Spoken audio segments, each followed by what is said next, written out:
मैं हूं अंकित अवस्थी।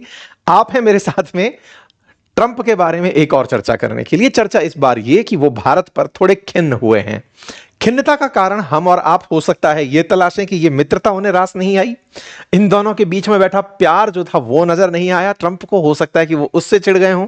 तो बोले सर अमेरिका को क्या दिक्कत आ रही है? बस ट्रंप को कुछ हम पर प्रतिक्रिया देनी थी।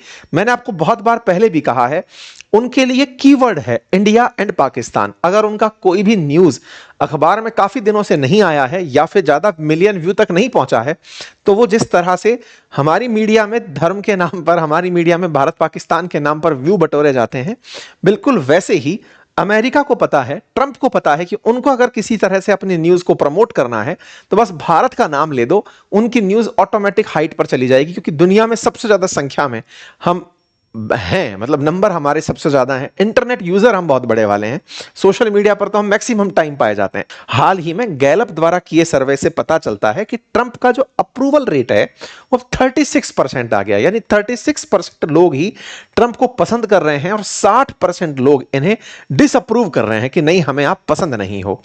इन दोनों ने जिस तरह से एक दूसरे के साथ समय बिताया और दुनिया ने बहुत अच्छे से देखा, जिस तरह से राष्ट्रपति पुतिन का भारत में स्वागत हुआ, कहीं ना कहीं इन्हें परेशान कर गया। मिस्टर पीस प्रेसिडेंट कहे जाने वाले डोनाल्ड टैरिफ फिर एक बार टैरिफ लेकर आ गए हैं और इस बार उनका टैरिफ भारत पर थोड़ा और महंगा पड़ने जा रहा है। चर्चा है डोनाल्ड ट्रंप के द्वारा भारत के साथ किए जा रहे उन तमाम प्रयासों की जो उन्होंने बीते कुछ दिनों में भारत पर तेल खरीदने के नाम पर, रूस की मित्रता के नाम पर किए थे। अब वो एक कदम और आगे जा रहे हैं और कह रहे हैं कि भारत हमारे देश के अंदर चावल जबरदस्ती भेज रहा है, सस्ते दरों पर चावल हमारे यहां बेच देता है, मजबूरी में अमेरिकियों को खाना पड़ता है।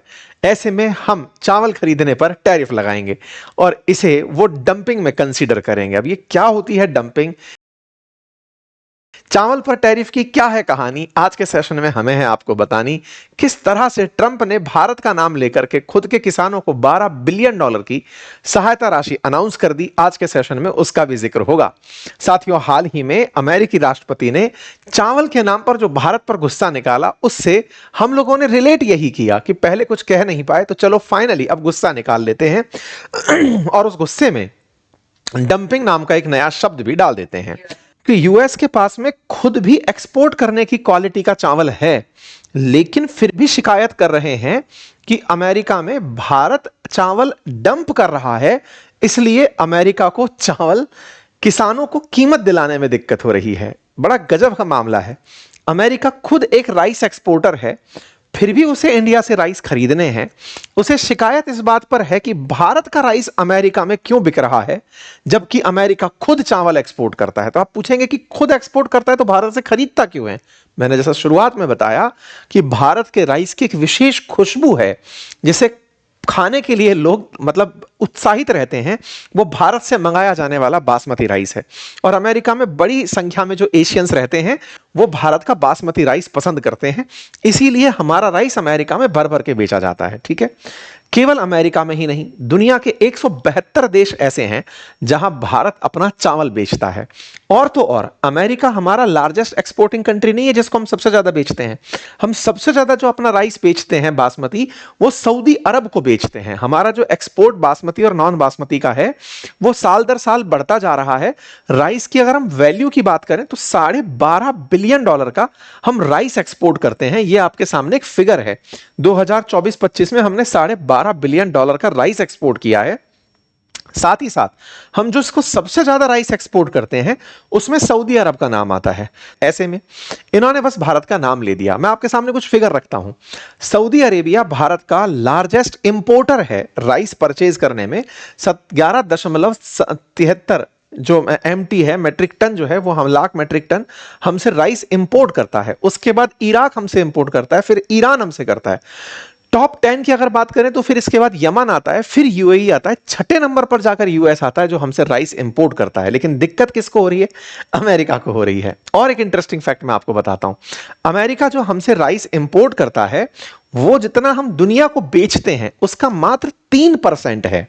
यूएस जो हमसे राइस इंपोर्ट करता है उसकी कीमत मात्र $392 मिलियन है।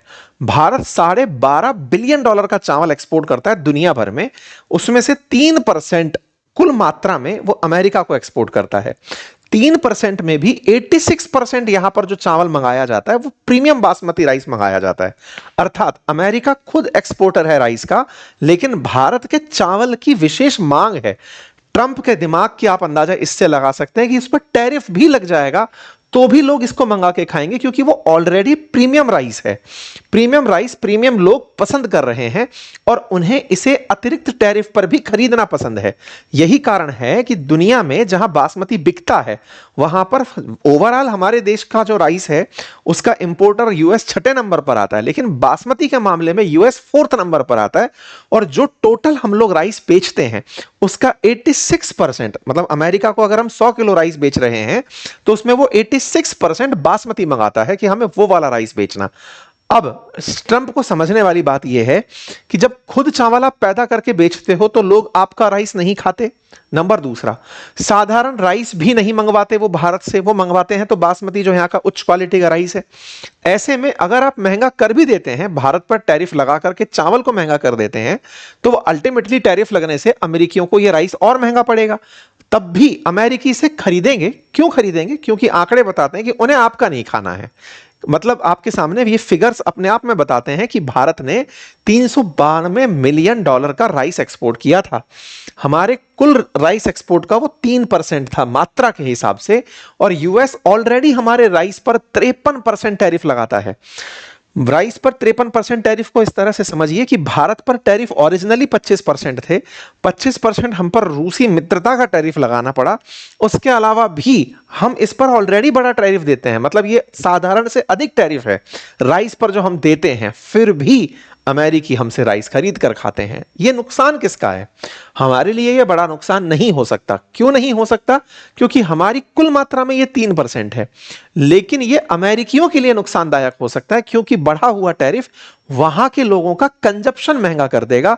वो लोग महंगा राइस खाने के लिए विवश होंगे। लेकिन अमेरिका तो अमेरिका है, ट्रंप तो ट्रंप है, उन्होंने भारत के ऊपर इस तरह का टैरिफ अनाउंस कर दिया। लेकिन मिस्टर डोनाल्ड टैरिफ को लगता है कि वो अब कृषि के अंदर टैरिफ लगा करके अमेरिका के 6 राज्यों के किसानों को बचा लाएंगे, यह दिखाते हुए कि देखो, मैंने आपका चावल बिकवाने के लिए भारत से आने वाले चावल पर टैरिफ लगाया, जिससे भारत का चावल अब भारत बाजार में नहीं बिकेगा और आपका महंगा चावल बिकने लगेगा। क्वालिटी नाम की भी कोई चीज होती है, इसे कौन समझाए, बट कोई बात नहीं। ये डोनाल्ड ट्रंप हैं, इन्हें लगता है कि ये तरीका जो सीख कर आए हैं, इकोनॉमिक्स में कभी इसे इजाद नहीं किया गया, जिसका नाम टैरिफ है। और तो और इन्होंने एक और खेला खेला। जब इनके विरोधियों ने इन्हें छेड़ना शुरू किया कि महाशय, ये जो आप टैरिफ लगाते हैं इससे अमेरिकियों का ही नुकसान होता है, तो फिर ये नया काम कर गए और इन्होंने क्या किया कि देखो, जो टैरिफ लगाकर हमने पैसा कमाया वो पैसा हम किसानों में बांटते हैं। और ऐसा करते हुए डोनाल्ड ट्रंप ने कल ही $12 बिलियन का बेल आउट पैकेज अपने फार्मर्स को अनाउंस कर दिया। कहा कि जो किसान अब सोयाबीन नहीं बेच पा रहे हैं, चाइना सोयाबीन नहीं खरीद रहा है, राइस में प्रॉब्लम आ रही है, उनके लिए मैं बेल आउट पैकेज लाता हूं कि ये पैसा है, आप रखो, मस्त रहो, क्योंकि आप लोगों को दिक्कत हो रही है दुनिया के साथ व्यापार में, हमारी व्यापारिक नीतियों के चलते तुम ऐश करो टाइप से जो होता है ना, पैसा बांट दिया सोयाबीन और ज्वार उगाने वाले किसानों को कि इसे पैसे के रूप में रखो। कुल मिलाकर टैरिफ नामक ब्रह्मास्त्र यूज करने वाले Donald Trump, mister peace president, अब भारत पर ये राइस रूपी टैरिफ लगाएंगे, राइस पर टैरिफ लगाएंगे। इसके मायने चाहे जो भी हों, लेकिन ये इनकी इकोनॉमिक सूझबूझ को बहुत ही कमतर आंकता है। ये मैं नहीं, बहुत सारे लोग जो सोशल मीडिया पर इन्हीं को फॉलो करते हैं, वो इनके ऊपर बहुत ही नकारात्मक टिप्पणी कर रहे हैं कि ट्रंप आप ऐसे कैसे डिसीजन ले सकते हैं कि इधर से कोई कॉल आपको बता रहा है, आप बिना ये जांचे कि अमेरिका क्यों राइस खरीदता है जबकि वो खुद एक्सपोर्टर है, तब भी आप अपने मंत्री को बोलते हैं कि इस बात पर टैरिफ लगा दो। यह दर्शाता है कि आपको लगता है कि आपको एक ईगो है, आपको एक समझ नाम का ईगो बन गया है कि मुझे ज्यादा पता है, मुझे आइडिया है कि कैसे इन्हें लाइन पे लाया जा सकता है। पर खैर कोई बात नहीं, आपका ईगो आपको मुबारक। इतना ही नहीं, इन्होंने कनाडा के फर्टिलाइजर पर भी टैरिफ लगाने की बात करी कि कनाडा हमारे डोमेस्टिक फर्टिलाइजर प्रोडक्शन को प्रभावित कर रहा है, उस पर भी टैरिफ लगा दो। ऐसे ही ये मैक्सिको के ऊपर भी टैरिफ लगाने की बात कर दी। कुल मिलाकर के ट्रंप का टैरिफ अब एक बहुत कॉमन शब्द हो गया है। जाते जाते शायद ट्रंप सरनेम हट करके टैरिफ सरनेम बोलने लगे। तमाम चीजों के बीच में टैरिफ के साथ जब सवाल इस बात पर आया कि क्या इन्हें भारत की मित्रता जो रूस के साथ है वो रास नहीं आई, तो जानकारों का कहना है, बहुत सी मीडिया ओपिनियंस का कहना है कि नहीं, रूस के साथ में जो भारत ने जिस तरह का व्यवहार किया उसमें कोई भी हरकत ऐसी नहीं थी कि वो वेस्ट को खफा करने वाली थी। भारत ने बहुत ही सधे अंदाज में पुतिन का स्वागत किया और बहुत ही सधे अंदाज में वेस्ट को संभाल कर रखा। यानी कि भारत बड़े ही बैलेंसिंग तरीके से रूस और पश्चिम को एक साथ साध गया। तो फिर क्या बवाल है, इन भाई साहब ने टैरिफ क्यों लगाया? हमें तो लगा था कि रूस के साथ मित्रता पर टैरिफ लग रहा है। असल में इन्हें एक बीमारी हो गई है और उस बीमारी का नाम है ईगो। एक अहम छा गया है इस बात का कि मुझे सब पता है। इस बीमारी को अब अखबारों में न्यूयॉर्कर्स ने इसे ट्रंप का ईगो ही कहा है कि इनका एक ईगो है जो छा गया है। बहुत से अखबारों में इसे ट्रंप का ईगो डेस्ट्रॉय स्ट्रेटेजिक रिलेशन, ये अमेरिका के भी कई लॉ मेकर्स इस बात को बोल रहे हैं कि इनके अंदर एक ईगो नामक बीमारी आ गई है, जिससे ये मतलब ये अपने उस घमंड में घूमने लगे हैं कि मुझे सारे स्ट्रेटेजिक रिलेशन पता है, मुझे टैरिफ पता है। एक बुढ़ापे के अंदर इनके दिमाग में एक अलग प्रकार की बीमारी जनरेट हो गई है, जिसके चलते ये कुछ भी करते चले जा रहे हैं। हाल ही में एक बड़ा इंटरेस्टिंग वाकया हुआ जब भारत के पूर्व governor, RBI governor Raghuram Rajan ji से एक इंटरव्यू में पूछा गया कि क्या लगता है कि भारत पर जो 50% टैरिफ लगा रशियन ऑयल के पीछे, इस पे क्या चीज जिम्मेदार थी? रघुराम राजन जी प्रो कांग्रेस जाने जाते हैं, राहुल गांधी जी के साथ मंच साझा करते हुए भी दिखाई दिए हैं और यूपीए गवर्नमेंट के समय पर अब भारत में गवर्नर भी रहे हैं आरबीआई के अंदर। इन्होंने बड़ा इंटरेस्टिंग जवाब दिया कि भारत पर 50% टैरिफ लगना, उसके पीछे जिम्मेदारी रशिया से मित्रता है, ऐसा नहीं है। भारत बस झुका नहीं अमेरिका के सामने उसके द्वारा कही गई बातों में। पाकिस्तान इस बात को मानने का क्रेडिट दे गया कि हां साहब सीज फायर आप ही ने कराया, तो पाकिस्तान को 19% टैरिफ मिला और भारत अमेरिका के सामने सीज फायर की बात मानने से इनकार कर गया कि आपने ये कराया, तो उसे 50% टैरिफ देने लगा। तो बोले रूस के साथ कोई मसला नहीं है, खेला ट्रंप के ईगो का है। ये बात रघुराम राजन जी ने भी कही। तो इससे एक बात और पता चली कि हमारे देश के अंदर जो बुद्धिजीवी हैं, उन बुद्धिजीवियों में अभी देश सर्वोपरि की भावना जिंदा है। रघुराम राजन जी ने जिस तरह से यह बात कही, उनकी इस बात पर तारीफ होनी चाहिए कि उन्होंने पार्टी पॉलिटिक्स से ऊपर देश को रखा और उन्होंने भारत अमेरिकी संबंध में किसी पार्टी विशेष को दोष देने के लिए कि फलाने की विदेश नीति खराब है या ये खराब है, उन्होंने इसे ट्रंप के ईगो से जोड़ करके सही मुद्दे को हिट किया। बाकी आप लोग इसे कैसे देखते हैं जरूर कमेंट बॉक्स में बताइए। चैनल पर नए हैं तो सब्सक्राइब कर लीजिए।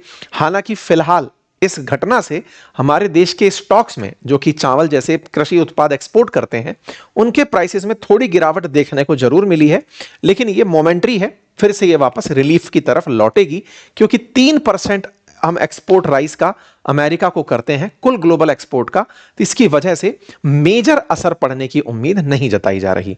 जहां तक बात हो अमेरिका के साथ ट्रेड डील की, हमारे अभी भी राइट ट्रैक पर यूएस के साथ ट्रेड डील की बातचीत चल रही है। यूएस टीम जो है वो आज भारत पहुंच रही है, ऐसा फिलहाल के लिए न्यूज में आ रहा है।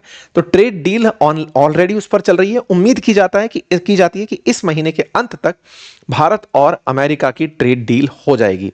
फिलहाल के लिए इतना ही। बाकी आप लोग इसे कैसे देखते हैं कमेंट बॉक्स में जरूर बताएं। चैनल पर नए हैं तो चैनल को सब्सक्राइब कर लें। फिलहाल के लिए इतना ही। बहुत बहुत धन्यवाद।